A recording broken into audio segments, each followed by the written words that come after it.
ભરૂચ જિલ્લાના દહેજ ઔદ્યોગિક વસાહતમાં આવેલી શ્વેતાયન કેમટેક ફાર્મા કંપનીમાં આજે ભીષણ આગ લાગી છે। આ ઘટનાને પગલે ફાયર બ્રિગેડ દ્વારા તાત્કાલિક મેજર કોલ જાહેર કરવામાં આવ્યો છે અને આગ બુઝાવવાની કામગીરી શરૂ કરવામાં આવી છે। 6 ફાયર ફાઇટર ઘટના સ્થળે દોડી ગયા છે। આગ લાગવાની જાણ થતાં જ ફાયર બ્રિગેડના લશ્કરો તાત્કાલિક ઘટના સ્થળે દોડી ગયા હતા અને આગને બુઝાવવા માટેના તમામ પ્રયાસો શરૂ કર્યા હતા। આગના કારણે કંપનીના કેટલાક ભાગોમાં ભારે નુકસાન થયું હોવાની પ્રાથમિક માહિતી મળી છે।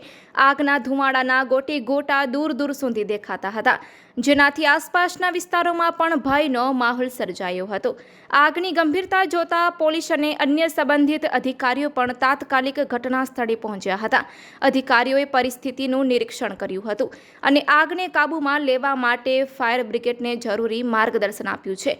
કંપનીમાં કામ કરતા કર્મચારીઓની સલામતી માટે તાત્કાલિક પગલાં લેવામાં આવ્યા હતા। પ્રાથમિક માહિતી મુજબ તમામ કર્મચારીઓને સુરક્ષિત રીતે બહાર કાઢવામાં આવ્યા છે। જો કે આગના કારણે કોઈ જાનહાનિ થઈ છે કે નહીં તે અંગે હજુ સુધી કોઈ સ્પષ્ટતા થઈ નથી। આગ લાગવાનું કારણ હજુ સુધી જાણી શકાયું નથી। ફાયર બ્રિગેડ અને પોલીસ દ્વારા આગ લાગવાના કારણોની તપાસ હાથ ધરવામાં આવી રહી છે।